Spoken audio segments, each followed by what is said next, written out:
Bonjour et soyez les bienvenus dans l'actu chargé, la seule revue d'actualité qui est pas en mode oui, on en a gros, on en a très très gros, quel scandale, dites-moi dans les commentaires, est-ce que vous êtes inquiet ou très inquiet? Non, ici on se calme, on se pose, tranquille. Mais néanmoins, on va attaquer des sujets qui sont quand même costauds. Premièrement, la fin de McFly et Carlito. Que faut-il en penser? Eh bien, je vais vous dire ce qu'il faut en penser, parce que ça se passe comme ça ici. Deuxièmement, la pire pub pour une formation en trading que j'ai vue de ma vie, et je peux vous dire que j'aime beaucoup les trucs nuls, donc j'en ai vu beaucoup dans ma vie, mais là, on est... Et puis finalement, un peu de bonnes nouvelles qui va mettre du baume au cœur de tous les créateurs, de tous les entrepreneurs, de toutes celles et tous ceux qui, confrontés à un problème, cherchent des solutions, pas des excuses. Allez, on attaque. Voilà, donc McFly et Carlito ont publié ce message sur leur compte Instagram. On va en discuter. D'abord, pourquoi est-ce qu'on aborde ça? Eh bien parce que vous savez que moi, je gagne ma vie avec un business autour de la formation et de la création de contenu. J'ai une chaîne principale où j'aime bien analyser les succès des créateurs, les succès des orateurs, quelles sont les stratégies rhétoriques qu'on peut mettre en place pour percer et pour durer. Et mine de rien, McFly et Carlito, c'est une des plus belles réussites entrepreneuriales dans le monde de la création de contenu francophone. Et donc, ça dit quelque chose, hein, qu'ils aient envie de mettre les choses en pause. Donc, on va regarder ça ensemble. Je vais vous dire ce que j'en pense et surtout si vous aussi vous êtes créateur de contenu, si vous aussi vous êtes dans le domaine. Et même de toute façon, pour l'entrepreneuriat en général, il y a des choses à en tirer. Alors, on a décidé de faire une pause de vidéos YouTube. Cela fait plusieurs mois que la course aux vidéos hyper produites, aux guests, aux concepts qu'on a tant aimé et tant pratiqué n'a plus le même goût car elle est devenue la norme. Oui, donc c'est un petit peu le problème d'essayer de toujours faire plus fort, toujours faire plus gros, toujours faire plus impressionnant. Il y a une limite à ça évidemment. Il y a une limite à ça évidemment dans la création de contenu et il y a beaucoup de gens qui en passent par ça. Le cas le plus iconique, c'est Antoine Daniel évidemment, qui avait une émission What the Cut qui marchait très bien. Pourquoi est-ce que les gens aimaient What the Cut? Les gens aimaient What the Cut parce qu'ils aimaient bien la personnalité d'Antoine Daniel, ils aimaient bien le voir réagir à des petites vidéos, etc. Ils aimaient bien parfois les blagues qu'il arrivait à créer, les sketchs qu'il faisait autour de ça, mais Antoine Daniel avait commencé à faire des introductions à rallonge hyper produites, hyper compliquées, pour que l'émission suivante soit toujours plus impressionnante que l'émission précédente, et McFly et Carlito ont été un petit peu dans la même veine, à savoir, ils ont des guests de plus en plus prestigieux, ils ont des vidéos effectivement de plus en plus produites, de plus en plus montées, c'est vraiment timé à la minute, etc. Donc j'imagine que même les gens qui participent à ces émissions ont plus l'impression de participer à un film que de participer à un moment de rigolade filmé entre amis. Donc effectivement, au bout d'un moment, ça perd un petit peu de sa saveur. Parce que si vous regardez les toutes premières vidéos de McFly et Carlito, c'est les premières qu'ils ont publiées sur leur chaîne, souvent il y avait très peu de frais. C'était juste deux gars qui faisaient une blague du type, ils faisaient semblant de s'être disputés parce que l'un avait couché avec la femme de l'autre, ou alors ils font leur premier placement de produit pour un produit qui est complètement débile et ils se rendent compte au fur et à mesure que les conditions pour toucher de l'argent, ils obligent à faire des choses vraiment ridicules. Enfin, voilà, c'est la fameuse vidéo sur la cuitochette, sur la cuitochette, le truc qui est à la fois un couteau, une cuillère et une fourchette. Au début, ils s'amusaient bien, c'était des petits délires entre amis qui étaient vraiment centrés sur la relation du duo. Ils ont fait des feats super, ils ont créé des concepts qui étaient vraiment très intéressants. Mais ce qui s'est passé aussi dans leur cas, et vous avez eu un peu le même problème avec Antoine Daniel, c'est qu'ils ont aussi perdu la naïveté, ou j'ai envie de dire la passion de la relation avec leur public. Antoine Daniel, la relation avec son public s'est un petit peu brisée le jour où il a donné une grande conférence dans ces espèces de rassemblements, je crois que c'était à Montreux en Suisse ou un truc comme ça, voilà, vous savez, les espèces de grands rassemblements autour du gaming, du manga, ce genre de choses, et le public était épouvantable. Il s'est rendu compte qu'il y avait beaucoup de gens qui le suivaient, qui étaient un peu des gamins pas très drôles, qui répétaient en boucle des blagues qu'il avait faites il y a 5 ans. Et ce qui s'est passé avec McFly et Carlito, c'est que ils ont fait un album qui a été pas très bien reçu, ils ont fait un mini bad buzz avec la chanson qui s'appelait TikTok Girl, et puis leur dernier format, la stand-up de M, qui est un format que je trouve très drôle, moi, que j'aime beaucoup, mais on leur avait reproché de se forcer à rire, qu'il y avait plus la même passion qu'avant, etc.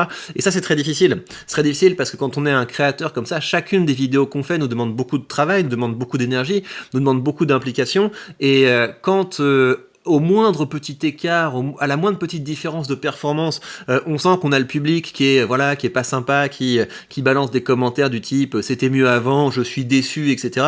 Même si c'est une petite partie du public, hein, ces commentaires, ça flingue un petit peu le moral. Donc j'imagine qu'ils ont eu un petit peu une perte de sens. Ajouter à ceci la naissance du troisième enfant de Raphaël et Erika, cette période est plus que nécessaire pour prendre du recul, se réinventer et retrouver le plaisir pur de créer du contenu entre amis plus simplement. On a déjà plusieurs idées dont une qui nous séduit beaucoup, mais pour faire ça, il faut savoir dire stop pendant un temps et s'y consacrer. À bientôt, David et Raphaël. Voilà, on va voir ce que ça va donner. Ce qui se passe, c'est que quand on fait une pause de la création de contenu, ça peut être un peu difficile de rentrer dedans. Ça peut être un peu difficile d'y retourner, surtout avec des nouveaux concepts, et on se rend compte que ces concepts nous demandent autant de travail que les concepts qu'on faisait avant, mais ça intéresse moins de monde, donc il y a moins de gens qui regardent, donc on est centré sur la passion, mais il y a moins l'efficacité, donc ça peut être des choses qui sont difficiles à gérer. Je pense qu'ils ont le bon réflexe, mais ce que j'ajouterais, c'est que il faut pas non plus tourner le dos aux types de formats qui ont fait notre succès. Je pense qu'il vaut mieux créer une alternance entre des formats plus cool, plus à l'arrache, d'expérimentation, un petit peu de recherche et développement dans la création de contenu, mais dans le même temps toujours essayer d'améliorer nos formats phares. Il faut comprendre que l'amélioration, c'est pas seulement plus de budget, des invités toujours plus impressionnants, etc. Non, ça peut être aussi faire des feats avec les personnes avec lesquelles on a vraiment envie de travailler là maintenant tout de suite. Ça peut être retravailler sur le rythme, retravailler sur le montage, retravailler sur la qualité d'écriture. Il y a plein de manières dont on peut faire mieux sans faire plus. En tout cas, c'est ce que je leur souhaite. On va voir ce que ça va donner. J'ai passé des très bons moments en regardant leurs vidéos et j'espère donc que tout va bien se passer pour eux. Et dans les commentaires, il y a plein de gens qui les soutiennent, donc ça fait plaisir. Mais vous avez aussi tous les commentaires du type oui, vous vous êtes perdu récemment, etc. Je ne vous reconnais plus et tout ça. Et je pense que quand on est créateur, il faut faire très attention à ce genre de commentaires parce qu'il y a beaucoup de personnes dans le public qui nous aiment pour ce qu'on a été et qui nous aiment pas spécialement pour ce qu'on est devenu. Et pour être un créateur, pour faire une carrière dans la création, on doit évidemment souvent faire un petit peu de fanservice, revenir aux choses qui nous ont permis de percer, mais on évolue et il faut pas seulement créer du contenu pour faire plaisir aux autres. Affaire à suivre, on en reparlera peut-être, et maintenant on va passer à la seconde news. Alors ça, les amis, c'est du pur bonheur, donc on va se mater ça. Faites-vous un café, prenez-vous un bon petit café, c'est magique, on balance ça. C'est tout l'après-midi sur la mer des Caraïbes. Et si je peux louer ce genre de yacht, c'est grâce à une chose, c'est grâce au trading. Allez viens, je vais t'expliquer comment j'ai réussi à faire tout ça. Nous voici dans le salon du yacht, donc je vais t'expliquer un petit peu comment j'en suis arrivé ici, comment je peux louer ce genre de yacht et comment je peux profiter, avoir ce genre de vacances. Tout simplement, voilà, le trading c'est un métier, ça s'improvise pas, c'était beaucoup de patience, c'est beaucoup d'heures de travail. J'ai mis vraiment plusieurs années à élaborer ma stratégie. Maintenant, je vis du trading, et ce qui me permet de profiter de la vie à 100%. Voilà. Si tu veux en savoir plus, j'ai mon canal Telegram dans lequel je partage absolument tout gratuitement. J'ai une formation de 4 heures. Donc voilà, je t'attends de l'autre côté et à très vite. J'adore. Alors, on va se la remettre, parce que c'est quand même intéressant. Bon, première chose, on l'embrasse. J'espère effectivement qu'il est heureux, j'espère qu'il va créer quelque chose de cool, qu'il va faire quelque chose de bien de sa vie. Mais là, les gars, ça va pas. Il y a trop de choses qui vont pas. Première chose, écoutez le bruit du moteur. Aujourd'hui, j'ai loué un yacht pendant 4 heures. Je vais passer tout l'après-midi sur la mer des Caraïbes. Et si je peux louer ce genre de yacht, c'est grâce à une chose. Ouais, ça fait quand même un bruit de... C'est pas très intimidant comme bruit de moteur. Je me demande si c'est vraiment un gros yacht. Je ne crois pas que ce soit un si gros yacht que ça. J'ai passé mon après-midi sur la mer des Caraïbes, donc ça, très bien. Donc il a loué un yacht pendant 4 heures. Ça coûte combien de louer un yacht pendant 4 heures? Ça coûte, à tout casser, 2000 balles. Ouais, c'est déjà bien de pouvoir sortir 2000 balles pour faire ce genre de choses. Mais c'est pas absolument effarant, c'est pas absolument éblouissant. Mais bref, c'est pas ça le plus fun dans cette vidéo. Je pense que le passage le plus fun dans cette vidéo, c'est ça, les gars. C'est trading. Allez viens, je vais t'expliquer comment j'ai réussi à faire tout ça. Nous voici dans le... La transition de ouf. Allez, viens, je vais t'expliquer. Tu sais, en fait, ce qui est drôle, c'est que ça ressemble à une... Vous vous souvenez les lip dubs? Les lip dubs du type si vous voulez changer le monde, où vous avez des gens comme ça qui commencent à chanter dans une pièce et puis la caméra les suit, etc. C'est un petit peu le même truc, regarde, suis-moi dans ma vie de ouf, on change de plan, etc. Sauf que c'est vraiment à l'arrache. Nous sommes dans le salon du haut alors que, bon, est-ce que c'est vraiment un salon du haut? Il a l'air quand même d'être assez près de la mer. L'espèce de truc là, enfin, c'est pas le grand luxe, les mecs. C'est pas le grand luxe. J'ai plutôt l'impression que c'est une espèce de, enfin, voilà, un petit bateau qui doit faire, je sais pas, si le bateau fait 10 mètres, peut-être 12 mètres, c'est quand même le grand maximum. Donc on n'est pas sur des choses qui sont tout à fait impressionnantes. Et surtout, donc il a un petit peu pensé à la manière dont il allait se filmer. Regarde, je vais faire un plan là, je vais faire un plan là, je vais me lever, tu vas continuer à me filmer. Mais le texte, les mecs.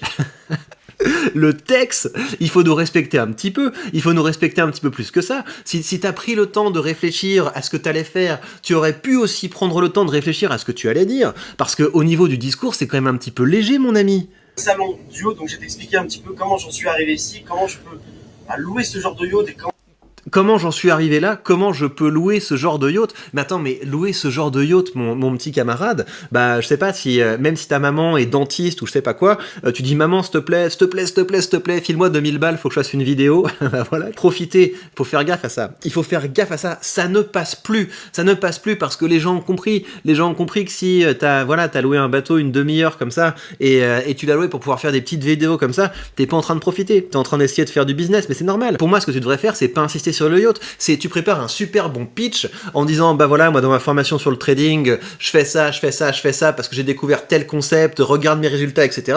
Et la mer des Caraïbes et le yacht, c'est quelque chose que tu mets en background, quoi. C'est un jour normal dans ma vie, tu vois. J'ai décidé d'interrompre ma routine de vie de beau gosse pour faire un petit pitch. Après, je vais reprendre le fil de ma journée. Mais voilà, accentue pas sur le fait que t'as loué un yacht, parce que pour des gens qui ont un petit peu réussi, ça impressionne pas. Alors, j'imagine que les gens que tu vis, c'est des gens qui sont encore en dessous, tu vois. Quelqu'un qui a peut-être 16 ans, qui a pas encore gagné d'argent et qui se dit ouais, c'est impressionnant, mais c'est pas ouf, c'est pas joli. Donc on va regarder un petit peu le discours, mais je crois qu'il dit rien. Donc je vais t'expliquer. Tu nous as dit je vais t'expliquer, donc on veut des explications. Et j'ai l'impression qu'il n'y a pas d'explications qui viennent, mon ami. je peux profiter, avoir ce genre de vacances, tout simplement.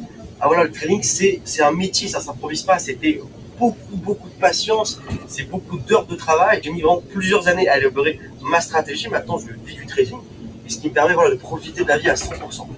Voilà. Si tu veux en savoir plus. C'est tout. Donc, ce qu'on doit acheter, c'est le fait que t'as eu de la patience et que t'as travaillé beaucoup. Mais ça ressemble à quoi? Vends-nous du rêve, tu sais. Parle-nous de nombre d'or, de suite, de Fibonacci. Enfin, tente un truc, quoi. Tente quelque chose, tente le tout pour le tout. Regarde, là, dans 2 heures, tu vas devoir rendre le bateau et tout. Peut-être que tu vas pas scorer avec cette vidéo. Donc, prends le temps de préparer ton pitch, quoi, mon gars. Avec des plans comme ça, on peut gagner 500 balles en secouant les gens, en espérant qu'il y a des billets qui sortent des poches, mais c'est pas avec ça qu'on fait des business rentables, mon ami. T'es tout jeune, t'affiches pas, arrête de t'afficher. Quoi qu'il en soit, n'allez pas l'enquiquiner, je préfère toujours un gars comme ça qui essaie de vendre des trucs foireux que quelqu'un qui se plaint sans rien tenter. Mais voilà, si tu veux me faire rêver, moi, tu me fais une vidéo sur un truc comme ça, là, tu vois. Parce que, bon, là, c'est vraiment des goûts personnels, mais moi, je donne mes goûts, c'est ma chaîne d'abord. Et je trouve que les bateaux à moteur, ça fait pas rêver, les gars.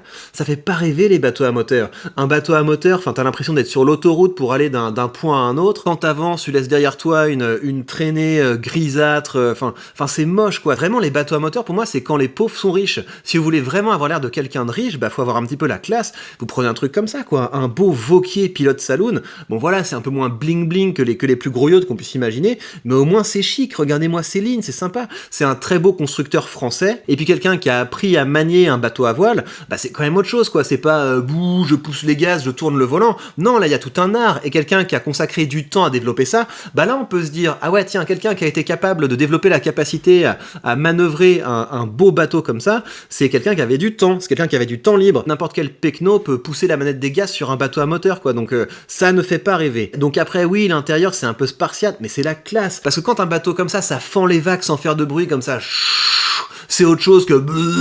Regardez, c'est quand même autre chose, ça. C'est quand même autre chose que Jackie qui veut nous impressionner sur son... Regardez-moi ça, on est quand même sur un autre niveau de classe, quoi. Donc vraiment, le gars qui me vend une formation en trading sur un bateau comme ça, qui me montre qu'il est capable de le manœuvrer, qu'il a eu la classe de se dire les bateaux à voile, c'est quand même autre chose que les bateaux à moteur, là on peut faire affaire. Mais toi, mon ami, bah voilà, je te souhaite de pas taper un trop gros bad buzz avec tes vidéos. Après, c'est peut-être que tu cherches.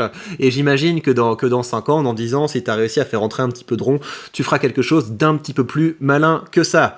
On l'embrasse et on passe à la news suivante. Mais avant d'aller plus loin, je devrais pas avoir à vous rappeler ça, mais manifestement, il faut quand même de temps en temps enfoncer le clou. Comment on fait pour gagner de l'argent en bourse? Bah, il faut prendre son temps.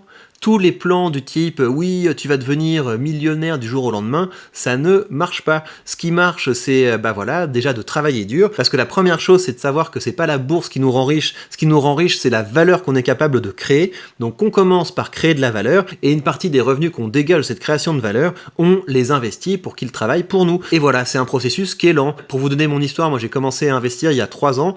Sur ce portefeuille, j'ai investi quelque chose comme 55 000 euros, parce que là vous voyez marqué 70, mais dans ces 70, vous avez les 15 000 euros de plus-value qui ont été réalisés.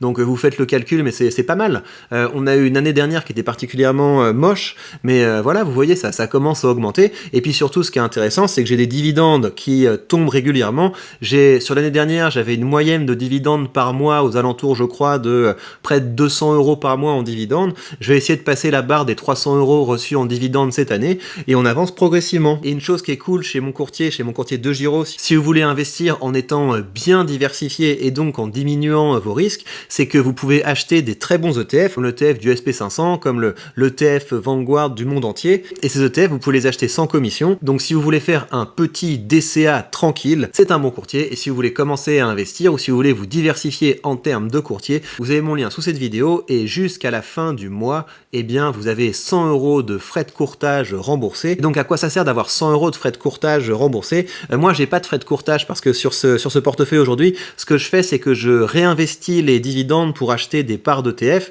et donc je le fais sans frais. Mais si vous avez envie de construire des positions dans des belles boîtes, je sais pas, Microsoft, Waste Management, enfin ce que vous voulez, bien quand vous achetez des actions sur ce courtier, vous avez 1 euro de frais.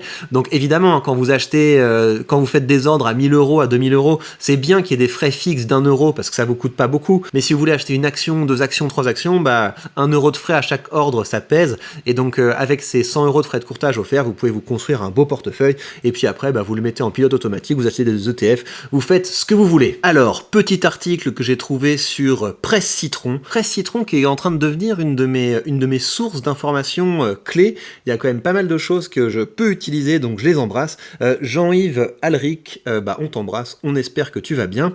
Alors, les licenciés des GAFAM préparent leur propre vague, une déferlante de création de